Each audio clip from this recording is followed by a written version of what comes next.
Madame, Monsieur, bonjour. Bienvenue sur le plateau de votre émission Islam. L'avènement de l'islam a bouleversé l'ordre social et religieux de l'Arabie de l'époque.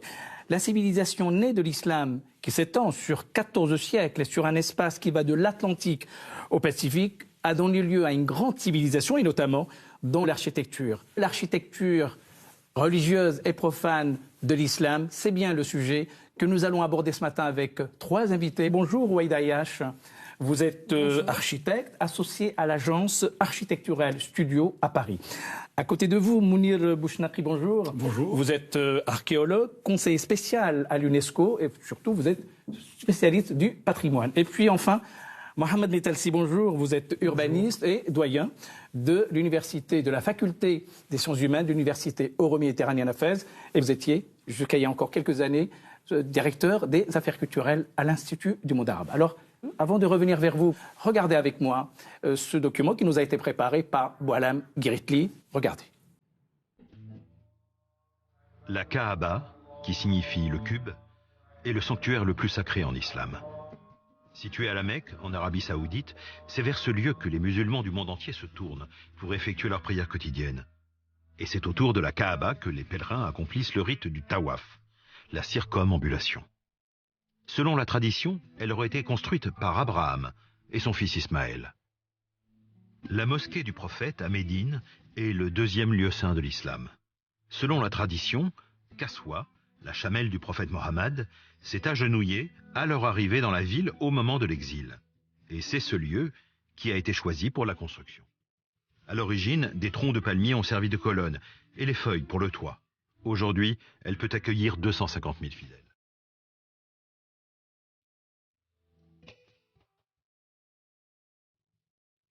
La mosquée est l'édifice central et le modèle dans l'art de l'architecture sacrée en islam. Selon les lieux géographiques, les époques et les influences socioculturelles, le style des mosquées a évolué tout au long de l'histoire. De l'Espagne à l'Inde, à travers le monde musulman, la construction des mosquées et les innovations architecturales ont donné naissance à tout un art sacré et profane, symbole d'une civilisation qui a enrichi le patrimoine de l'humanité. Le style ottoman se distingue par ses minarets pointus. Alors qu'au Maghreb ou en Andalousie, il est de forme carrée.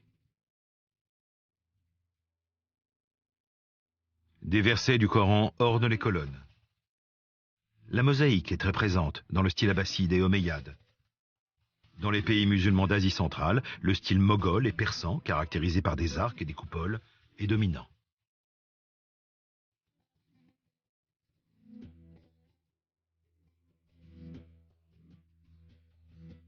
En Afrique subsaharienne, dans les nouvelles mosquées, on découvre des minarets de forme octogonale, d'influence maghrébine.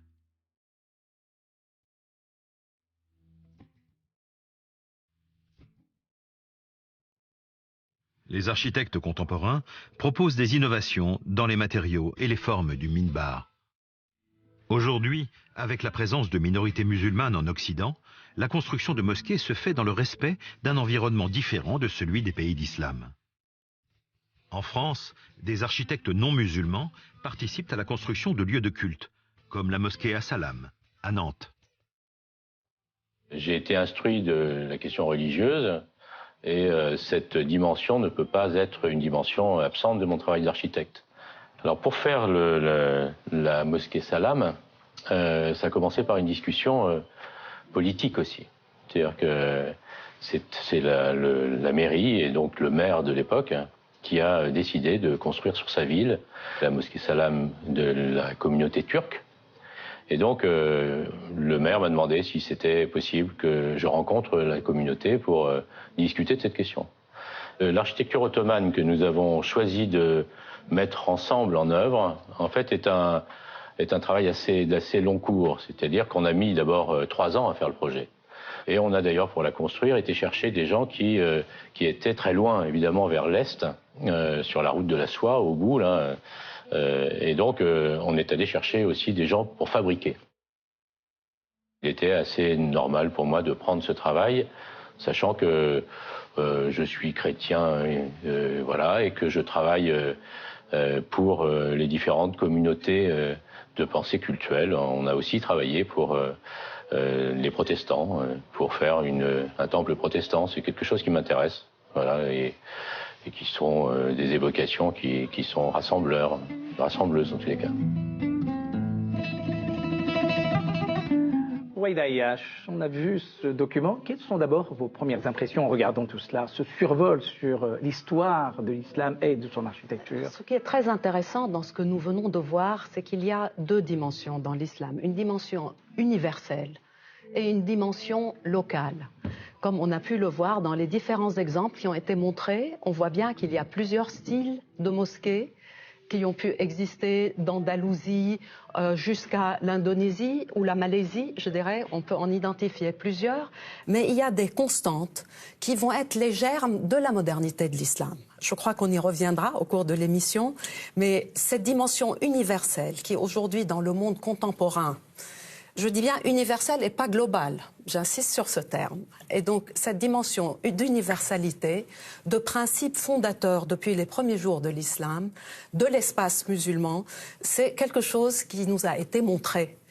Après, on peut discuter longuement des styles et du style contemporain d'une mosquée. On reviendra évidemment, sur cette dimension. Alors, est-ce qu'on peut parler d'une architecture islamique, une architecture d'inspiration islamique, M. Bouchnakri? Oui, je crois que ce que vient de dire Rouaïda est très important, c'est-à-dire cette vision première de ce que représente une religion, ensuite caractérisée par une place, une pratique, un édifice. Et là, nous pouvons dire qu'il y a une véritable diversité culturelle dans l'appropriation de ces lieux où se développe la religion musulmane. On le voit en particulier quand on voyage à travers tous les pays que vous avez mentionnés, depuis le Maghreb jusqu'en Chine, et on voit comment dans chacune des régions où s'est développée la religion musulmane, il y a eu une adaptation au style, à une variété aussi de représentation, aussi bien dans la forme architecturale que dans le décor architectural. Alors, tout musulman qui pratique et qui fait sa prière se tourne vers la Kaaba et la mosquée Al-Haram. Mohamed Metalsi, est-ce qu'on peut considérer que ces deux lieux symboliques sont l'illustration de ce qu'on peut appeler une architecture islamique? C'est difficile d'immobiliser une architecture à un temps donné parce que l'architecture est évolutive. Même la mosquée de Médine a remplacé la mosquée du prophète, qui était mosquée en pisé, avec des colonnes en fût de palmier. Ces mosquées sont des mosquées qui ont été construites et évoluées depuis l'époque omeyyade. Donc la mosquée aujourd'hui, le Haram, la Mecque, elle a été restaurée, rénovée, agrandie. La Mecque d'il y a 3-4 siècles, c'est pas la Mecque d'aujourd'hui. Pour être complémentaire par rapport à mes amis et mes collègues, c'est que je suis vraiment surpris par l'extraordinaire adaptation de cette religion qui est devenue une culture et une civilisation plurielle. À chaque fois qu'elle arrive dans un territoire, elle se développe et elle bénéficie des apports et de l'héritage local, régional. Donc c'est une civilisation universelle qui a plusieurs généalogies. C'est vrai que l'architecture classique, officielle, qu'on considère comme monument, c'est l'architecture qui a été construite pendant des moments prospères. Il fallait attendre des grands empires pour qu'il y ait des grands monuments fondateurs de l'architecture islamique. Restons sur le registre de la mosquée, restons sur ce symbole de l'islam et de son histoire. Mais la diversité des lieux, c'est une donnée fondamentale. Je pense que c'est vraiment la caractéristique, c'est la diversité. Et d'ailleurs, dès le début les premières années de l'islam, on voit aussi se construire à Jérusalem, à Al-Quds, Qubbat al-Sakhra, la mosquée du rocher, la mosquée du dôme du rocher, qui n'a pas du tout la forme que l'on aurait pu imaginer, une forme rectangulaire, avec une salle de prière, avec une niche qui donne la direction de la Mecque. Là, nous sommes dans une situation totalement différente. Le décor aussi est important parce qu'on s'est inspiré pour la construction du dôme du rocher, de tout ce qui venait auparavant de l'architecture, du décor byzantin. Et nous voyons donc des mosaïques dans toute la partie centrale de la mosquée et aussi dans le plafond, une représentation extrêmement riche, flamboyante, on peut dire, alors que nous sommes dans les tout premiers siècles de l'islam. Louaïd Ayash, l'architecte que vous êtes peut nous parler de la mosquée comme un lieu référentiel dans l'architecture et dans la conception même de l'architecture islamique. Est-ce que cette conception a évolué et comment vous la voyez, vous, en tant qu'architecte? Elle a vraiment évolué, comme on a pu le voir. Et aujourd'hui, la question qui se pose à nous, en tant qu'architectes, c'est de trouver l'identité contemporaine. Ça va concerner les mosquées, mais ça va aussi concerner un phénomène plus large qui est la ville dans un espace à majorité musulmane, on va dire. Et donc aujourd'hui, nous nous refusons à dire que c'est juste une histoire de style. Il y a quelque chose de plus fondamental dans l'architecture islamique et l'architecture de la mosquée que les styles, comme on a vu, qui peuvent évoluer d'une région à l'autre. Mais ceci près, c'est qu'il faut que la population puisse s'y reconnaître. Alors, nous avons été confrontés à un cas très spécifique dans une ville exceptionnelle, évidemment, Makka al-Mukarrama, la Mecque, et on a travaillé sur un projet urbain dans lequel, qui est l'axe qui va relier le 3e périphérique de la Mecque au 1er périphérique et qui regarde en direction de la Kaaba. Donc c'est une sorte de grande avenue monumentale qui se dirige vers la mosquée du Haram. Et là, on a travaillé sur une mosquée qui se situait à mi-chemin entre donc le 3e périphérique et la mosquée du Haram. Et là, on voulait symboliser une mosquée contemporaine et nous l'avons écrite comme un dôme. En partant de l'idée du Jama', l'idée de rassembler, on s'est dit, la mosquée, pour qu'elle signifie à tout le monde, c'est un dôme. Et nous avons dessiné un dôme très contemporain, mais identifiable comme un dôme avec 4 minarets. J'espère qu'elle sera construite un jour. Mohamed Talsi, comment les musulmans ont été à la fois capables de s'adapter et comment la foi islamique a influencé justement ces lieux que sont les mosquées? Quand on parle de l'architecture ou des architectures de l'islam, là je préfère ça. Au pluriel. Au pluriel, c'est le plus important. Il faut inclure l'architecture dans son environnement urbain, comment les volumes sont organisés et comment ces volumes sont dessinés, sont façonnés dans le cadre d'un rapport très étroit entre l'organisation de la société, avec ses différentes fonctions, et les différentes formes architecturales. De la muraille, parce que toutes les cités anciennes étaient fermées, entourées, protégées, parce qu'il n'y avait pas de sécurité à l'époque. Dans des empires, c'était toujours difficile, jusqu'à le centre qui est formé par la mosquée et le bazar, ou la Qaïsaria au Maghreb. À chaque fois, on trouve plus ou moins les mêmes formes qu'en Iran, au Maghreb, etc. Pourquoi? Parce qu'il y a quand même des fonctions communes, un dénominateur commun, même s'il y a des différences au niveau du matériau, au niveau de la richesse, au niveau de l'héritage, au niveau de la généalogie des formes qui sont nées sur place, etc. La forme carrée de minaret de la Koutoubia, de Hassan, Tour Hassan, et la Kheralda de Séville, sont nés pendant une époque prospère où il y a eu des penseurs, des mathématiciens, des astronomes, etc. Et c'est pas par hasard que ces formes sont nées, qui ont donné l'exemple à tous les minarets du Maghreb. Donc c'est important de savoir qu'une forme naît lorsque il y a un grand empire, il y a une prospérité, et je le répète, et c'est pour ça que le minaret maghrébin, il est né pendant l'époque du grand empire almohade. Oui, alors je crois qu'il faut vraiment parler aussi d'évolution historique. Et quelles sont les premières mosquées qui sont apparues après celles de Médine, celles bien sûr de la Mecque et d'Al-Quds. On voit par exemple la mosquée de Amr ibn al-As au Caire, on voit la mosquée de Kérouan qui fait partie des toutes premières mosquées dans le Maghreb, la mosquée de Sidi Oqba à côté de Biskra en Algérie. La forme de la mosquée et sa présence dans le milieu urbain, et c'est très important ce que vient de dire mon collègue et ami Mohamed Metalsi, c'est que nous devons travailler aussi, lorsqu'on regarde l'histoire du développement religieux, du développement des édifices religieux, on doit regarder aussi comment le tissu urbain s'est développé et de quelle manière il y a aussi un urbanisme qui s'est développé en fonction de certaines caractéristiques qui font qu'il y a un certain nombre d'heures dans la journée qui appellent à la prière. Et l'on voit dans l'organisation spatiale d'une cité la manière dont les rues principales, qui sont les rues de commerce et les rues de grande circulation, sont généralement proches de l'emplacement de la mosquée, qui est un lieu central.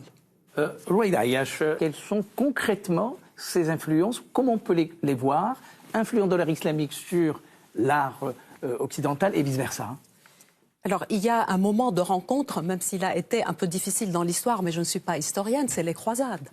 Et c'est vrai qu'on voit du retour des croisades beaucoup d'édifices, qu'ils soient à Gênes, qui peuvent rappeler parfois les alternances de rangées de pierres noires et de pierres blanches qu'on peut trouver dans certaines cathédrales. Par exemple, l'arc qu'on voit apparaître à l'époque gothique, c'est-à-dire l'arc en ogive, il nous rappelle notre Proche-Orient quelque part. Donc bon, il y a quand même des formes qui ont pu voyager dans un sens comme dans l'autre. Effectivement, je dirais la forme de l'église byzantine existait. Et d'ailleurs, la mosquée de Damas, qui est la mosquée des Omeyyades, qui a été citée, est partie au départ, me semble-t-il, d'une église byzantine. Et d'un temple. Et d'un temple précédemment. Hellénistique avant. Et d'ailleurs, il faut dire qu'il y a dedans les reliques de Saint Jean-Baptiste, je pense. Il y a également une présence chiite. Donc, quelque part, il y a une forme, je dirais, d'œcuménisme. Vous parliez de la dimension urbaine. La mosquée des Omeyyades à Damas, c'est un cœur de ville et c'est un cœur d'histoire. C'est-à-dire, vous allez avoir toutes les strates de l'histoire de cette ville magnifique qui sont présentes dans cette sublime mosquée. Alors, Mohamed El-Sis, est-ce que cet art-là, islamique, religieux, a-t-il influencé l'art profane, cette fois-ci? Premièrement, la première phase, c'est que lorsque l'État musulman s'installe, l'État omeyyade s'installe à Damas, il reprend un héritage riche, un héritage hellénistique méditerranéen, avec toutes ses formes. La cour, la salle épostyle, les colonnes et ainsi de suite.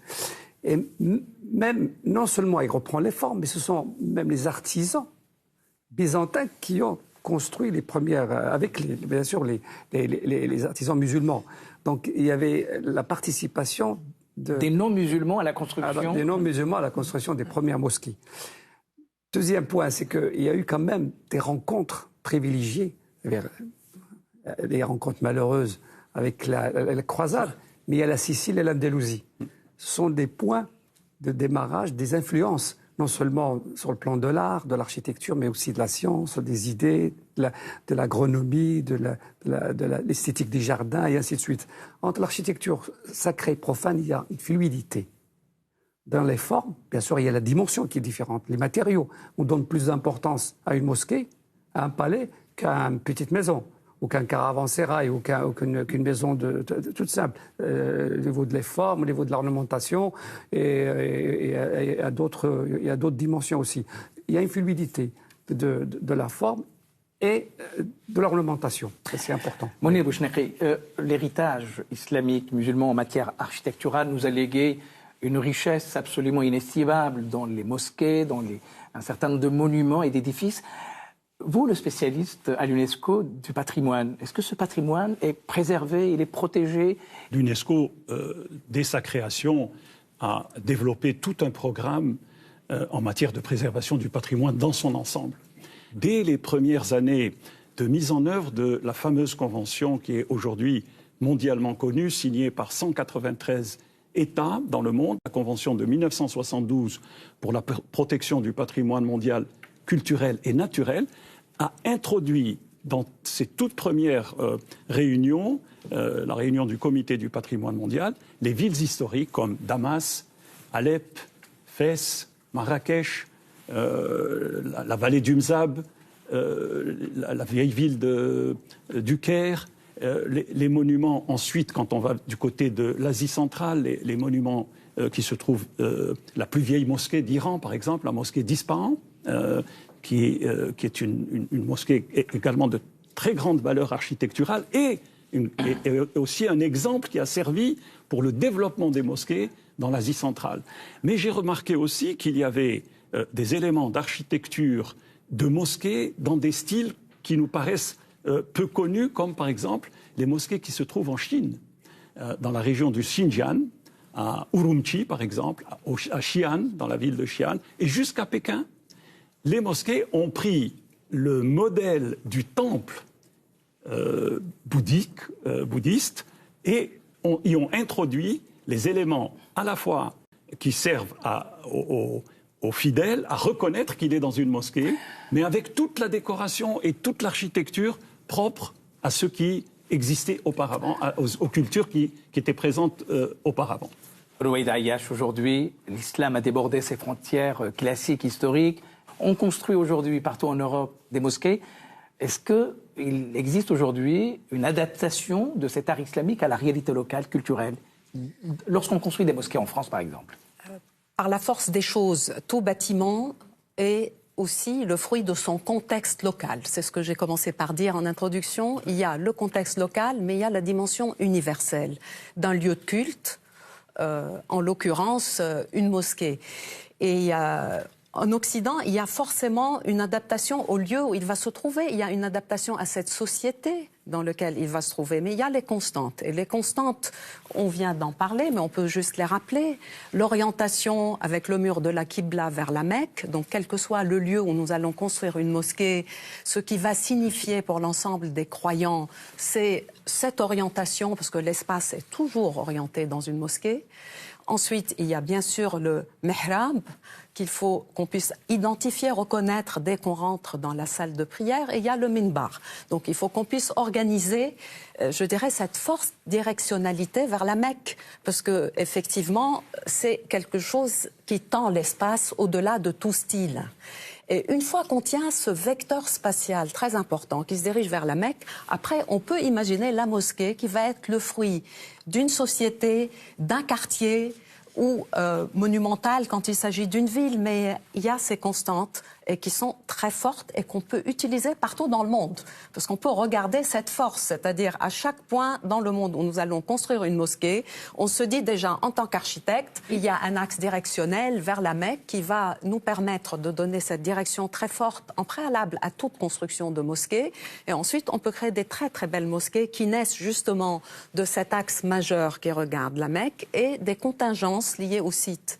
Et donc de cette, je dirais, de cette complexité peuvent naître des exemples superbes de mosquées contemporaines. Donc moi je voudrais dire que c'est peu dommage que dans la majorité des cas des nouvelles mosquées, on a voulu simplement copier un style. En revanche, moi j'ai assisté à un projet qui s'est développé au centre de Riyad avec l'architecte japonais Kenzo Tange, qui a fait une mosquée qui ne ressemble pas à une mosquée, qui est un monument moderne. De la même façon, à Bahreïn, à Manama, il y a une mosquée qui est à côté d'une banque qui ne ressemble pas. Elle est extrêmement purifiée, stylisée. On reconnaît que c'est une mosquée, mais elle ne s'est pas simplement inspirée soit du modèle maghrébin, soit du modèle ottoman.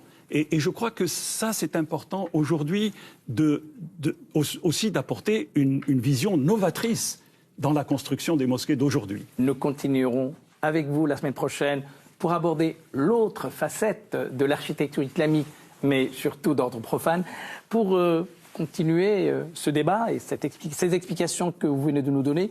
Un certain nombre d'ouvrages qui nous ont aidés à préparer cette émission, de vous, Mounir Bouchnaki, Patrimoine mutilé au pluriel, ces trésors de l'humanité défigurés par la folie des hommes, aux éditions Éric Bonnier.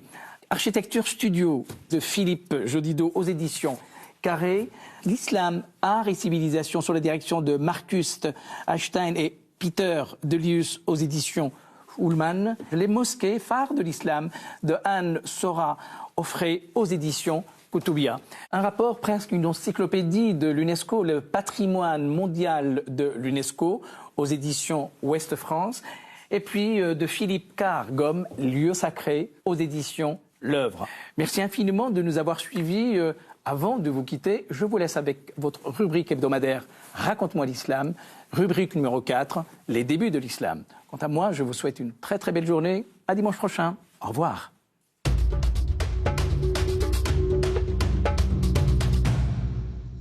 Bonjour, salam, bienvenue dans votre rubrique « Raconte-moi l'islam ».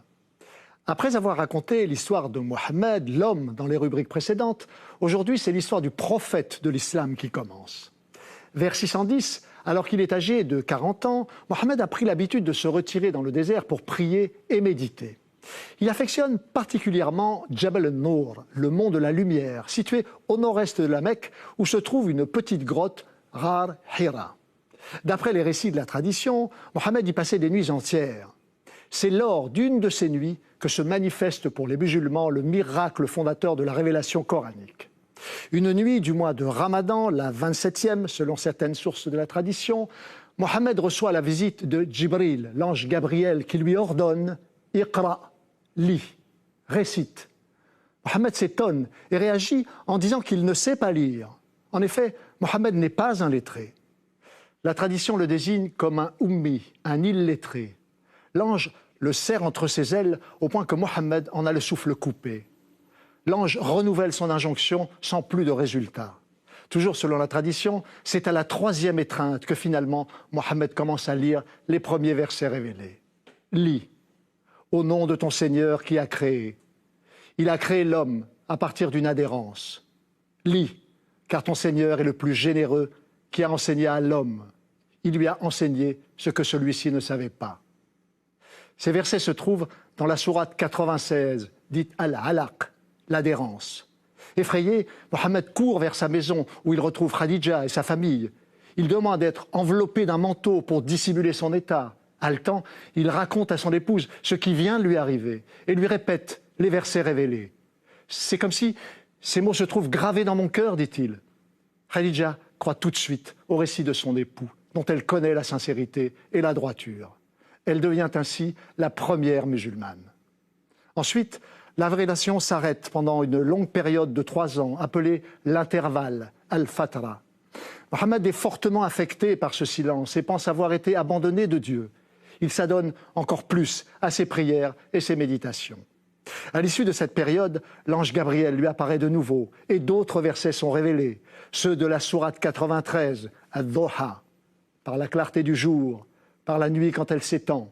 Ton Seigneur ne t'a ni négligé, ni abandonné. Son fils adoptif, Zaïd, et les autres membres de la famille, notamment Ali, le cousin de Mohammed, adhèrent à leur tour au récit de la révélation. Abu Bakr est le premier, en dehors de la famille proche, à croire ce que dit Mohammed.